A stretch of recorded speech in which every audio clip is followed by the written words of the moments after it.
თქვენ უსმენთ სათემო რადიოს. ეს არის სივრცე, სადაც ვსაუბრობთ კულტურაზე, ხელოვნებაზე, სოციალურ და ჯანდაცვის გამოწვევებზე, ქალთა საკითხებზე, ეკონომიკასა და პოლიტიკაზე, ახალგაზრდულ ინიციატივებსა და სპორტზე. აქ ისმის დევნილთა დახმა და მათი ისტორიები. ჩვენ ვსჯელობთ თქვენს ყოველდღიურობაზე, გიზიარებთ სიახლეებსა და პრობლემებს, ვეძებთ გზებს უკეთესი მომავლისთვის. სათემო რადიო, ხმა, რომელიც თქვენ გეკუთვნით.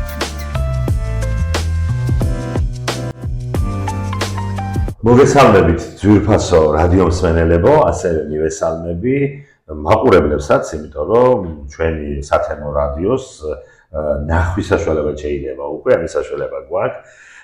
ჩვენი გადაცემის სტუმარი დღეს გახლავთ დევნილთა საინიციატივო ჯგუფის დამფუძნებელი, საკრებულოს წევრი, პედაგოგი, ტრენერი ბაჩანა ბასილაია. გამარჯობა ბატონო ბაჩანა, ძალიან დიდი მადლობა რომ ჩვენ გადაცემაში იღებთ მონაწილეობას. ეს გახლავთ ჩვენი ხონის სათემო ცენტრთან, იცით რომ დასუთა განათლების ცენტრია და თქვენ დიდი წვლილი მიგიწვით ამ ცენტრის ჩამოყალიბებაში და მათ შორის პედაგოგიურ მოღვაწეობაში ამ ცენტრშიც და არა მარტო ამ ცენტრში. იცით რამდენ და რა კარგ საქმეს აკეთებს და მათ შორის არის სათემო რადიო, რომელიც ჩვენ ახლახან იწყებს, ასე ვთქვათ, ჩვენი რადიო დღის სინათლეზე გამოდის და თანდათან ვაპირებთ რომ მოიხვეჭოს მეტი და მეტი მსმენელი. ცხადია, ჩვენი თითქმის ყველა გადაცემა, ყველა ეპიზოდი საუბარი იქნება ხონთან დაკავშირებული, ჩვენ ქვეყანასთან დაკავშირებული, იმ ღირებულებებზე, რაც ჭირდება ჩვენ ქვეყანას, მათ შორის ევროპულ ღირებულებებზე და ასე შემდეგ. მე ვფიქრობ, რომ საინტერესო რესპონდენტებს ვარჩევთ ხოლმე ამ გადაცემებში და ერთ-ერთი თქვენ ახართ და ძალიან დიდი მადლობა, რომ დაგვთანხმდით ინტერვიუზე. პირველ რიგში მიესალმეთ ჩვენ რადიო მსმენელებს და მაყურებელს და შემდეგ გადავიდეთ, ასე ვთქვათ. მადლობა დავით მოწვევისთვის სათემო რადიოს. მინდა მივესალმო მაყურებელს, მსმენელს, ძალიან მნიშვნელოვანია მზარსი ტიპის გადაცემები ჩაწერა, რათა ჩვენი საქმიანობის შესახებ საზოგადოებას უფრო დეტალური და მკაფიო ინფორმაცია მივაწოდოთ. მით უმეტეს, როცა შეიძლება იყვნენ ადამიანები, ვისაც რაღაც ინფორმაცია არ ჰქონდათ იმ აქტივობების და პროექტების შესახებ, რომელიც ხორციელდება სხვადასხვა სექტორის მხრიდან და ეს ამას ერთგვარად ხელს უწყობს და ვფიქრობ, რომ მნიშვნელოვანია. მინდა წარმატება გისურვო, მიხარია რომ თქვენ უძღვებით ამ რადიო ჩაწერებს და თქვენი პროფესიული გამოცდილება და თქვენი როგორც ჟურნალისტური გამოცდილება წარადგება პროცესს მნიშვნელოვნად და მინდა წარმატება გისურვოთ ბატონო თქვენ და რადიოს ზოგადად. უღრმესი მადლობა ბატონო ბაჩანა. ჩვენ არა მარტო თქვენ საქმიანობაზე და ის რაც ხდება ხონში და რა ჭირდება ხონს და თემის განვითარებისათვის რა ნაბიჯები უნდა გადაიდას კიდე ამაზე ვისაუბრებთ. ერთგვარი პორტრეტული ინტერვიუ და გავაკეთოთ, იმიტომ რომ გვეძლება საშუალება ჩვენ საკმაოდ ტევადი დრო გვაქვს საუბრისათვის და ცოტა ახლოს მინდა გავაცნო თემს და ზოგადად საქართველოს თქვენი თავი. პირველი ჩემი შეკითხვა ასეთი იქნება, გვიანბეთ თქვენზე, როგორი ბავშვობა გქონდათ, მე ვიცი რომ თქვენ წარმოშვებით ხონელი არ ახართ, იმიტომ რომ ხართ აფხაზეთელი ხართ, ასე ვთქვათ, მოწოს რაღაცა ეს სიტყვა. აფხაზეთელი მე მგონი რომ თანამედროვე სიტყვა გახდა, აფხაზეთის დროს ეს სიტყვა არ არსებობდა. და ის გულისტკივინიც ვიცი, ის ყველაფერიც ვიცი, რაც აფხაზეთს უკავშირდება თქვენთვის დღემდე. მოგვიყევით ეს როგორ მოხდა, როგორ მოხდით ხონში, როგორ წამოდით, რა გზა გაიარეთ აქამდე და უფრო მეტად გვაინტერესებს ეს აფხაზეთის თქვენი წარსულის და ბავშვობის და რა ვიცი თქვენი ოჯახის შესახებ. მადლობა ამ შეკითხვისთვის.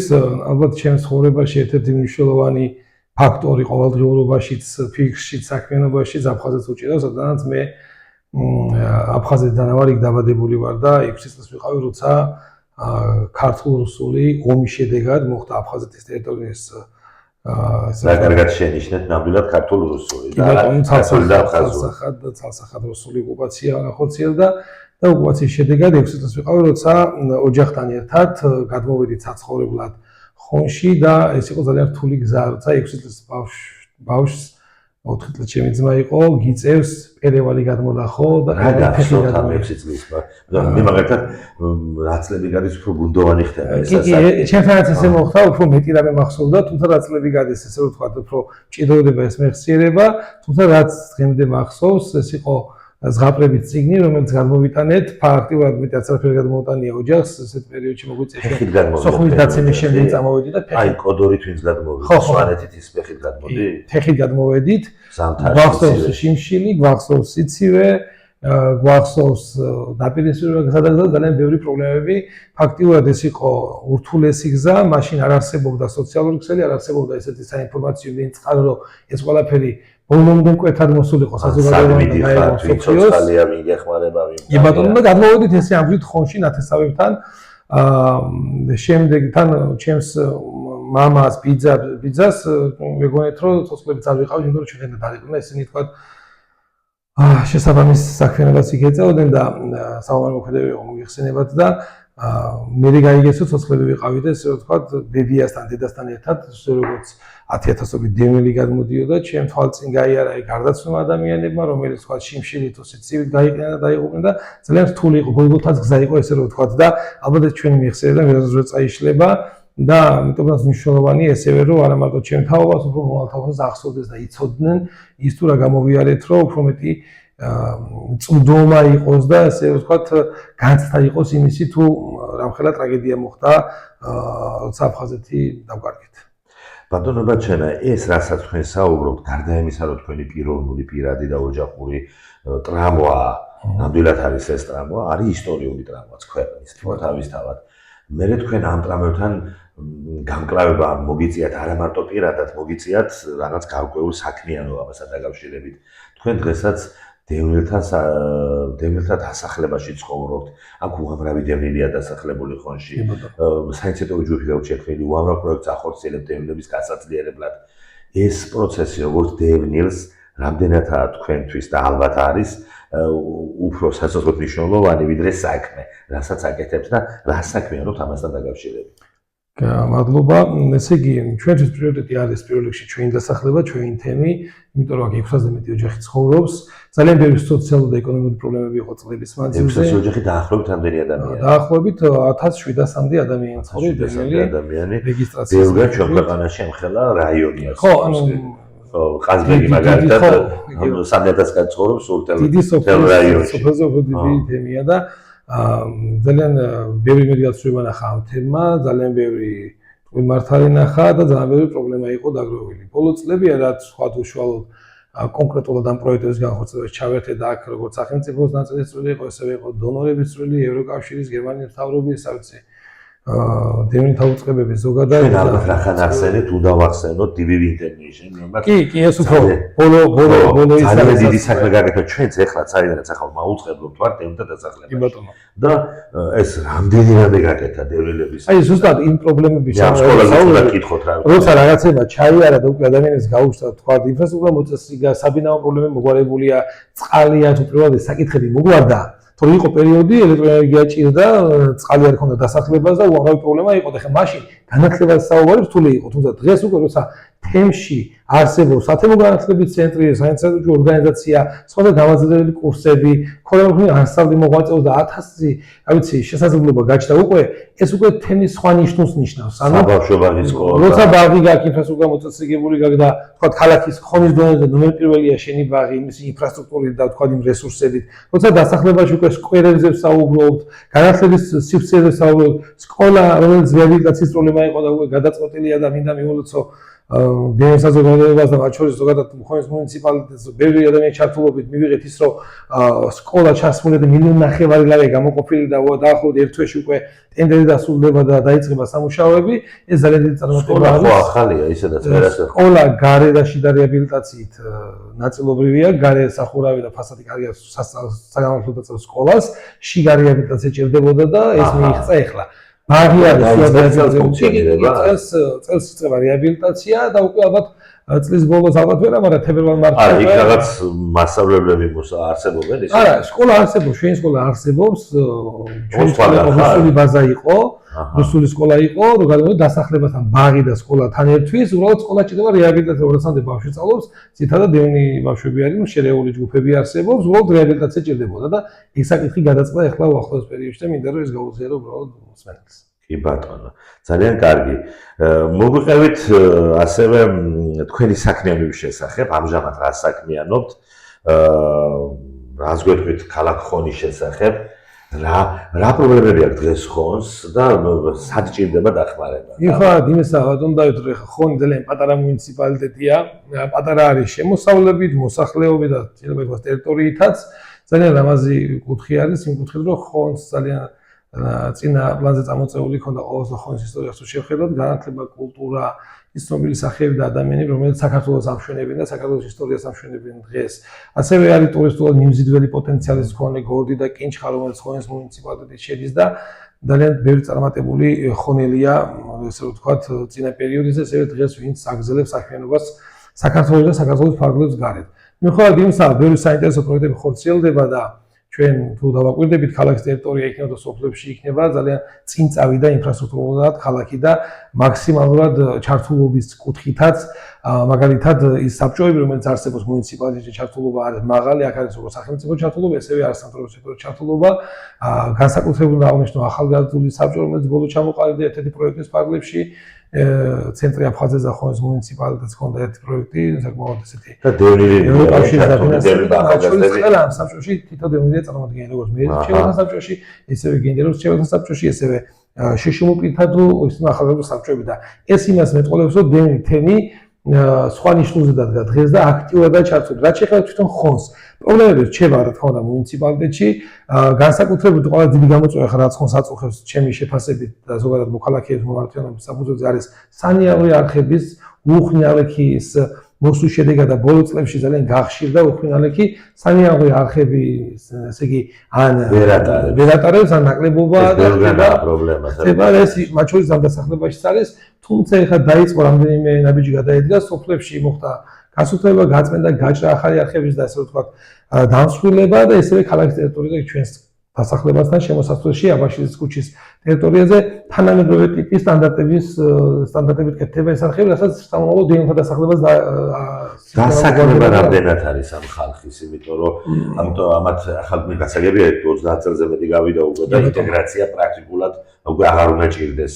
აქ უკვე ხონელი ხარ თუ დევნილი ხარ, ალბათ ამის გარდა. ხო, ეხლა უფრო ბატონო ეს როგორ საკითხი ეცით, რომ ინტეგრაციის საკითხი ცალსახად ვერ ვიტყვით, რომ წავე დგას, თუმცა ალბათ იმ ადამიანებზე არსებობენ ჯერ კიდე ადამიანები, მათ შორის ადამიანები, რომელსაც საპასუხისმგებლო პოზიცია თუ საქმიანობა ავარია და ჯერ კიდე ადამიანები ვერ გადავაჩვიეთ სიტყვა დევნილს და ლტოლვილს და ეს ძალიან ცუდ რეაქცია შემოდის ჩვენთან, იმიტომ რომ მithქვას და კიდე გავიმეორე, ხა დევნილობა ეს არ ნიშნავს გაჭირვებულობას, დევნილობა არ ნიშნავს მარტო მოწყვლადობას და არ ნიშნავს იმას, რომ რაღაცა დააშავა დევნილობა. დევნილობა ამ შემთხვევაში არის დროებით გადაადგილებული პირი, რომელიც მისაცხოვრებლად და მისავე ქვეყანაში ცხოვრობს და დამოწმება ძალიან ბევრი დევნილი მათ შორის ხონში, ხონის საქმე და ქვეყნის საქმეს აკეთებს ზოგადად და დევნილთა რესურსი ძალიან დიდია. ხშირ შემთხვევაში ეგ სტიგმატიზირება, რაც იყო წინა პერიოდში უფრო მეტად იყო ზოგადად საზოგადოებაში, რაღაც ნაწილში დღემდე რჩება, თუმცა ხონის რეალობაში ჩვენი ინტეგრაცია კი რა ვიცი ხა თუ ამდეხანს თქვა დღეს უკვე ჩვენთან მოდის ადამიანები სათემო ცენტრი იქნება სხვა პროექტები იქნება ხონი კი არა თუ ქუთაისის წყალტუბო მარტოს მუნიციპალიტეტები დადიან რომ რაღაც სიკეთე მიიღონ ხონში დევნილთა დასახლებაში არსებულ სათემო ცენტრიდან ეს იმას ნიშნავს რომ ჩვენთან მაღალია განვითარება და ესე რომ თქვა ხა მე ხონის დევნილთა დასახლებაში სადაც ტურიზმის სკოლას ხელმძღვანელობ, ჩვენ გვაქვს გიდების გადამზადების ტურიზმის კურსები, იცით თქვენ ძალიან კარგად. ეს თავიდან იყო პირველი კურსი სუბთა დევნილებისთვის, მეორე კურსი უკვე დევნილები და ხონელებისთვის. შემდეგ ტელეფონი და სოფელი, ეს გეუბნეთ პირველ წელს. პირველი სამი და დღეს უკვე ამ სკოლაში ქუთაისელები ჭარბობენ, მარტვილელები, არა მარტო რეგიონში, სამეგრელოშიც, მარტვილიდან, აბაშიდან, ვანიდან, წყალტუბოდან ხო საერთოდ რა ვიცი რა მითხრა ჭიათური და თბილისიდან მყავდა ორი ძალიან კარგი ახალგაზრდა ქალბატონი ილიანის უნივერსიტეტის პროფესორები რომლებიც და ჩვენ ზაფხულის კურსი დავამატოთ ტურიზმის ზაფხულის პერიოდი რომ შევძლოთ ძალიან ბევრი თბილისიდან გამოსვლები ხო არ დაგარგოს და კი ბევრი ასე იყო რომ დროებით ვარ ხონში ან რაღაცა სამსახური არ მაქვს და ამას გამოვიყენებ სწავლაში და პრაქტიკულად ეს არის მხოლოდ ხონის ის სათემო განათლების ცენტრი რაც აქ დაფუძნა ჩვენთან ჩვენთვის ამ თემისთვის არის ერთ-ერთი წარმატებული პროექტი სხვა იმ წარმატებულ პროექტებს შორის რომელიც თქვა იყო უფრო მოკლევადიანი ან საშუალოვადიანი დივივის თემა ეხა ეს რაც არის სხვა ზარდო განათლების ქსელი ეს არის ძალიან ძელვადიანი პროექტი და ეს სხვათა შორის მოყვა იმ ყველაფერს რომ კულტურის სახლი სადაც გათავსებულია ნაწილობრივად ეს შენობის რეაბილიტაცია, მეორე ბაზის რეაბილიტაციის მაშინ გერმანიის მთავრობის ჩართულობით გაკეთდა ჩვენი მეგობარი მამუკა ცოტნიაშვილის დიდი მონაწილეობით და ესე ვთქვათ მონდომებით გაკეთდა დანისტოლთა საბჭომ განახორციელა დევნილთა სააგენტოსთან სამინისტროსთან ერთად და ამან მოიტანა ხონისთვის იმხელა სიკეთე და დაგვანახა რომ დონორებთან ურთიერთობა და პროექტებთან ურთიერთობა ძალიან მნიშვნელოვანი. ეხლა თუნდაც ბოლოს აი რაც ცენტრი აფხაზეთის პროექტის ფარგლებში აფხაზეთის ქუჩა მივაინჭე 2 წელია, ხო? წელს უკვე მეწარმე ქალთა ფონდს ჰქონდა ივენტების პროექტი, სადაც დევნთა ქალთა გაძლიერების კომპონენტში ძალიან ბევრი ახალი ინიციატივა, 6 ინიციატივა განხორციელდა, ერთ-ერთი იყო რომ მინანიშნებლები ვუკა და მინანიშნებლები დათავსდა დასახლებაში შემჩნევთ თუ არა, თორემ გაჩვენებთ, რამაც ძალიან სვანელი ეფექტი შექმნა, თქვა უკვე დამტენები დავამონტაჟეთ, სადაც მზის ენერგიაზე დამუხტვა ხდება და ეს ნიშნავს იმას, რომ არათუ თქვა დავიკარგეთ რაღაც ჩავიკარგეთ, ვითარდება თემი და ის მადლობა ამ მოსახლეობას. და რამდენად მნიშვნელოვანია ამ უცხოელ პარტნიორებთან ურთიერთობა, მე მინდა განსაკუთრებით ევროკავშირის ქვეყნებთან ურთიერთობა, ევროპული გამოცდილების გაზიარება, რომ უფრო გაძლიერდეს ადამიანი და მეტი აი რა გამოცდილება გვაქვს ევროპული ისეთი, მე ვიცი რომ თქვენ ხშირად ევროპაშიც ყოფილიყავთ ამ კუთხით გამოცდილება გაგიზიარებიათ, რამდენად მნიშვნელოვანია მოსახლეობის დონეზე იყოს ეს ევროკავშირის გამოცდილება. ესე იგი, ვინ თუ არა ყველაზე კარგი ხალხი ჩვენამდე იციან, ჯერ კიდე იმ პერიოდში ძალიან გვიჭირდა ჩვენ ამერიკელი ხალხის ევროკავშირის ქვეყნების დახმარება, როცა ძალიან ძიმე ვითარებაში იყო ქვეყანა და თქვა და კვების დონეზე იყო საჭიროება. მის შემდეგ ხა ამ დასახლებაში თუ რამე მძლავრი პროექტი განხორციელებულა, ან იყო სახელმწიფო ნაწილი ჩართულობა, ან იყო დონორებთან ჩართულობა, ხოლმე ეხლა დავასრულეთ დილესის ბოლოს დავასრულეთ ევროკავშირის დაფინანსებით 1 მილიონ ევროზე მეტი დაფინანსება ცენტრ აფხაზეთთან ერთად მივიღეთ და იყო 2 ნაწილზე, ერთი იყო ინფრასტრუქტურა, რაშიც შედიოდა თქვათ ნაგავზირი, ნაგვისურნები, განათებები, რაც არის ეხლა ეს მუნიციპალიტეტის და ცენტრი აფხაზეთის თერმოელექტროსტატი. ერთა დასახლების სკვერის რეაბილიტაცია. არაჩვეულებრივი სკვერი. ნაწილი იყო ბატონლევით, ეს იყო უკვე მერიმშეო დასაჭუს გაძლიერება, მუნიციპალური დასაქმებული პირების გაძლიერება, ახალგაზრდა საბჭოს შექმნა და ინსტიტუციური გაძლიერება, რამაც ძალიან დიდი წარმატება მოუტანა, თქვა მუნიციპალიტეტს, როგორც ინფრასტრუქტურულად, ესევე თქვა იმ აკადემიური მმართველობით, რამაც შექმნა პრაქტიკები და გამოცდილება და ბიზნეს, ანუ ეკონომიკურ ნაწილში ორი ეკონომიკური ინიციატივა გამოიკვლია და უკვე ბიზნეს პლატფორმაზე შესთავაზა მზა ინვესტიციის, ისე რომ მომზადებული ინვესტიცია დაინტერესების შემთხვევაში. ძალიან დიდი საქმე გაკეთდა, დიდი პროექტია ამასთან გადაცემა არ ეხება რომ ეხა ჩვენ მოგვე, თუმცა ძალიან მადლიერი ვარ ჩვენ ამ პროექტისთვის და ვფიქრობ რომ ხონი არის ერთ-ერთი წარმატებული ამ კუთხით დონორებთან ურთიერთობაში, თუნდაც ეხა თურქულ ორგანიზაციასთან ერთად გადაწყვეტილება მიღებულია სოფელ ნახახულების ბაღის სრული რეაბილიტაცია ხდება. ეს იქნება თურქი დონორი, ეს იქნება გერმანელი, ეს იქნება ევროკავშირის სხვა ქვეყნები, ამერიკა თუ ასე შემდეგ. ჩვენ ყველასთან თანამშრომლობთ, რათა მეტი სიკეთე მოვიტანოთ დადგენზე და ხონი არის ერთ-ერთი წარმატებული მაგალითი ამისი და მე გულწრფელად უნდა ვთქვა, რომ ამ მსგავს ტიპის პროექტებში წლების მანძილზე მუნიციპალიტეტის ჩართულობა და ხელშეწყობა მუნიციპალიტეტის მერის მხრიდან ყოველთვის იყო და ეს იყო როგორც დივიზიის ნაწილში, ეს იყო სხვა დონორებთან ნაწილში და ხონი ასე ვთქვათ ამ წარმატების ისტორიას წერს და აგრძელებს და იმედი მაქვს, რომ ეს ყველაფერი ნაწარმატებული იქნება, რომ ხონი როგორც დღეს უკვე დევნთა დასახლება, სხვა დევნთა დასახლებებისთვის სამუშაო პრაქტიკის გაზიარების კუთხით მოდიან სხვები და იზიარებენ ამ სასიკეთო პრაქტიკას, ხონი გახდება ესეთი საბოლოო ჯამში ამ სიახლეებით და ასე შემდეგ, რაც ძალიან კარგი საწინდარი უკვე აქვს. ძალიან მაგარია, ძალიან მომწონს. თქვენი გამოცდილება რომ გაუზიაროთ, დაუშვათ ჩვენს სპენელს, იგივე ჩვენი სპენელი იქნებიან როგორც სათემო ორგანიზაციის წარმომადგენლები, თემში მცხოვრები ადამიანები, ჩვენ სოციალურ ქსელითაც ალბათ ბევრი მოისმენს ამ ინტერვიუს. თქვენ გარკვეული ტიპის წარმატებას მიაღწიეთ, შეიძლება ითქვას არაფრიდან, იმიტომ რომ მე როგორც თქვენ ბიოგრაფიას გადავხედე, როცა ძალიან არ მინდა ეს კლიშები ხმარო თვითონ თქვით რომ უნდა გადავეჭვიოთ ამასო, მაინც დევნილობა მეტნაკლებად ნიშნავს იმას, რომ რაღაცას იწყებ არაფრიდან და პირიქით სასარგებლოდ კი ხართ თქვენ და თქვენი თემი, იმის წარმატების ფორმულები არის გადმოსაღები, როგორ შეიძლება ადამიანმა არაფრიდან დაიწყოს რაღაცა, რომ მიაღწიოს წარმატებას. თქვენი წარმატების ფორმულა რა იყო, იმიტომ რომ ხართ წარმატებული პედაგოგი, წარმატებული ტრენერი, სამოქალაქო სასწავლო სკოლაში, ტრენინგებს ატარებთ, პროფესიულ ტრენინგებს მათ შორის, საკრებულოში წევრი ძანდებით უკვე მეორედ აგიჩიეს თუ არ ვწდებით, თუ პირველად. ისტორიის ფარგლზე მეორე. მეორე, ხა დროსაც იყავით საკრებულოსისა, კი ბატონო. ამასთანავე გყავთ კარგი ოჯახი, კარგი ახალგაზრდა ხართ. აი, რა არის ეს წარმატების საიდუმლო, ახლა ჩვენ რომ სენერებს მოუყვეთ უფრო საინტერესოდ, როგორ მივაღწიოთ, როგორ მივიდეთ წარმატებამდე. თქვენი მოდელი გითხარით წარმატების. პირველ რიგში ის, რომ მაქსიმალურად შევეცადოთ და ახალგაზრდები ახალგაზრდობაში როცა განათლებას მივიღებთ მაქსიმალურად შევეცადოთ დავჭერთ ჩვენს მუნიციპალიტეტებში და ჩვენს თემებში ისინი სოფელი თუ დასახლების ტიპის დასახლებული პუნქტები და ადგილზე მოახდინოთ განვითარება. როცა რაღაცას ვუწუნებთ, ეს იქნება, არ ვიცი, ვიც არ უნდა იყოს ხელისუფლება სხვა ვინმეს, ჩვენ უნდა ვიყოთ მაგალითები თუ როგორ გავაკეთებდით იმ ყველაფერს და შეგვიძლია ჩვენი ჩართულობით შევცვალოთ ჩვენი გარემო. დამეწმუნეთ იმაში და მინდა ყველას უთხრა, რომ არავინ არ მოვა და ერთი ხელის მოსმით ჩვენ საცხოვრებელს გარემოს, ჩვენ სოფელს, თემს თუ მუნიციპალიტეტს არავინ არ შეგვიცვლის. ეს ყველაფერი თითოეულ მოქალაქეს და ადამიანზე დამოკიდებული. ჩემი მთავარი წარმატების ესე ვთქვათ მოდელი რაც იყო ის იყო აქტიური ზოგადად. ის რომ ხა უნივერსიტეტი დავასრულე დავამთავრე უნივერსიტეტი დავამთავრე არც ერთ ტრენინგს და სემინარს არ ვასწენდი თუ დრო და შესაძლებლობა მქონდა და ჩემ პერიოდში ეს ან იყო ძალიან იშვიათობა, ადგილებზე ნაკლებად იყო ხელმისაწვდომობა, ეხლა დღეს ან ადგილზე გთავაზობენ, ან თუ სადმე მიყავხართ სასტუმრო და კვებით გთავაზობენ ამ ყველაფერს და ბევრად კომფორტულ და მოხერხებული. იმ პერიოდში ეს ჭირდა არც ერთი სათემო შეხვედრა იყო თუ ორგანიზაცია მოვიდა თუ მთავრობა მოვიდა და არც ერთ შეხვედრას არ ტოვებდი და ყველა ინფორმაციას ვღებულობდი. შეიძლება ვცდილობდი ჩვენ ყოფილიყავთ გავრცელებელი ინფორმაციის, თუმცა შევხედოთ რომ რაღაცები სიკარგად არ მიდიოდა ჩვენს თემში რაღაცები არ მოგწონდა.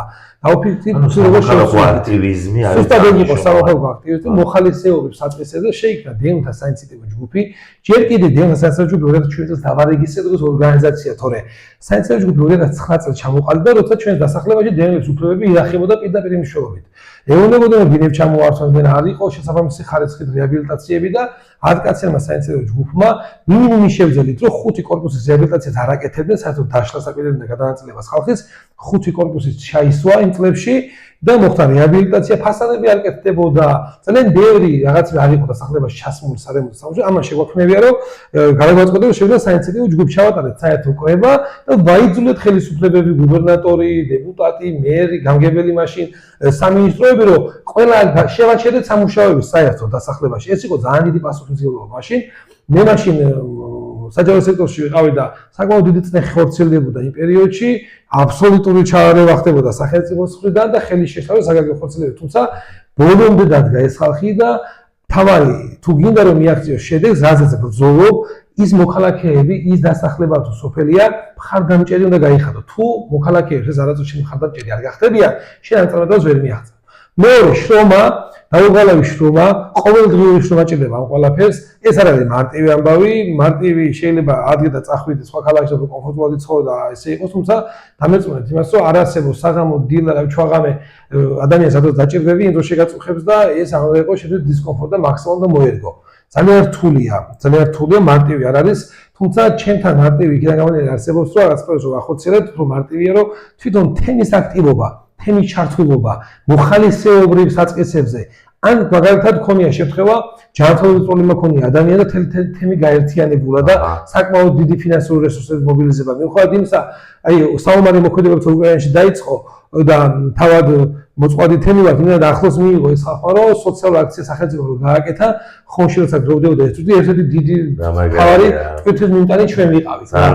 და სისხლის გაგერთაცია იციან რა არის, რა შეიძლება განიცდდეს ეს გადავატარეთ აქ, იმიტომ რომ უკრაინელებს ჩვენთან ჩვენი 92-93 წელს ძალიან ძირითადად ქონდა დიდი დასახლება ქონდა ჩვენს დახმარების კუთხით და ამ ხალხს აქ ამ თანაგზნობის ესეთი მაგარი თემია რა ესე რომ ვთქვა და პირველ რიგში მინდა ურჩიო ყველას რომ თქვენს თემთან უნდა დაარაგოთ თემა იმით რომ ნდობა მიიღოთ, ნდობა წლები ჭირდება, გაკეთებული საქმეები ჭირდება და ეს არ არის მარტივი პროცესი და მეორე აუცილებელია თანამშრომლობა თვითმმართველობასთან.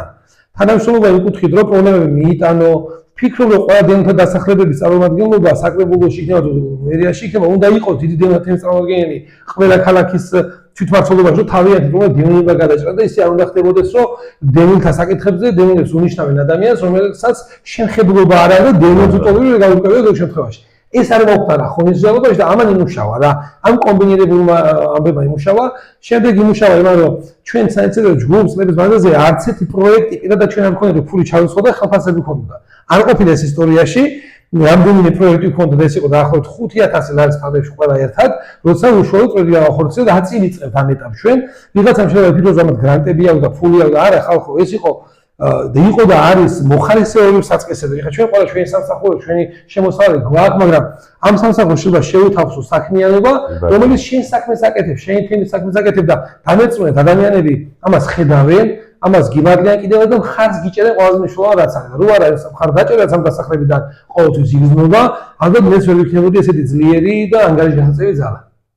კი ბატონო, ძალიან მნიშვნელოვანია მოხალისეობრივ საკითხებზე ეს შრომის გაწევა, ასევე ძალიან მნიშვნელოვანია რომ სიკეთეთ ესო და შენი საქმიანობით მარა მარტო შენ იყო აქტიური მოქალაქე შეცვალოს ხის ცხოვრებას და თვითონ შენ ძგევალება ხვალ უკეთესი იყო ვიდრე დღეს ახლა და ეს ძალიან მნიშვნელოვანია ამ კუთხით ყველას გოროლებაა ნაბიჯის გადადგმა ეს თანაგანცდის მაგალითები რომელიც თქვენ მოხევით ძალიან იყო ჩემთვის ადვილი მოსასმენი ძალიან სასიამოვნო და ძალიან მიხარია რომ ასეთ თემთან გაქვთ საქმე ეს გამოცდილება რომელიც თქვენ მოგვიყევით ამ წარმატების შესახებ და დღეს ამ სათემო ორგანიზაციაში სადაც დევრთა დასახლებაში თქვენ ასე აქტიურად მუშაობთ და მე ვხედავ არაერთ ტრიბუნაზე ვხედავთ არაერთ შეხვედრაზე ვხედავთ საჯარო გამოსვლაში პირადსაუბრებ სატელევიზიო გამოსვლებში ეს ძალიან არ მოდის დღეს და ხვალ რა თქმა უნდა და ამას ჭირდება წლები და შრომა და მუშაობა და როგორ შანს ამ ყველაფერში იყავით თანმიმდევრული ნამდვილად და იმიტომ მოვიდა ეს წარმატება ეს მინდა რომ ერთგვარი გამოცდილება გაზიარებული იქნა სხვა თემებშიც და ალბათ შეიძლება იყოს წარმატების ფორმულის გაზიარება თქვენი მხრიდან, რასაც მე ასე დავარქმევდი. მოდი სხვა საკითხებსაც შევეხოთ, თუმცა მიხარით ძალიან საინტერესოდ საუბრობთ, გადაცემა არ მინდა უფრო დიდი იყოს, ვიდრე ეს ფორმატი მოითხოვს. ჩვენ რაღაც 3-4 წუთი დარჩა გადაცემის დასრულამდე, თუმცა შეგვიძლია კიდევ ვისაუბროთ იმაზე.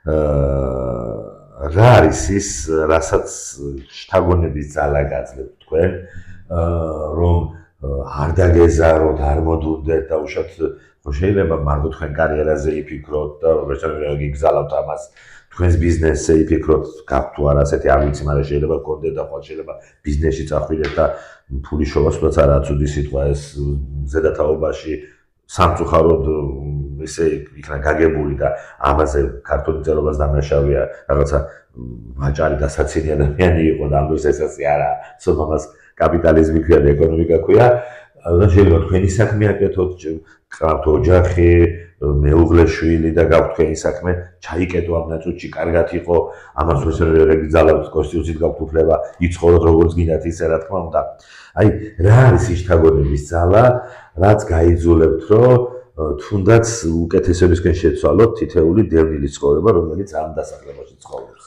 მადლობა ამ შეკითხვისთვის. დავით ესე იგი ორი რამეა რა, ერთი რომ მიფიქრია კიდევაც ზოგჯერ ძალიან დამღლელი არის ხოლმე ხშირ შემთხვევაში ზოგჯერ არასამართლიანიც არის ზოგჯერ გულისწყობებსაც იწვევს რაღაც გარემოები ხდება ესეთი ხა ბევრი ადამიანი ყველაფერს ხედვა აქვს თუმცა მთავარი мотиваტორია ალბათ შედეგებია. პირველ წლებში ეს უფრო мотиваციის დაწესში ჭირდა, უფრო მიზანი იყო, რომ დასახლება გამხდარიყო განვითარებული და ეს თემი იყო სანიმუშო.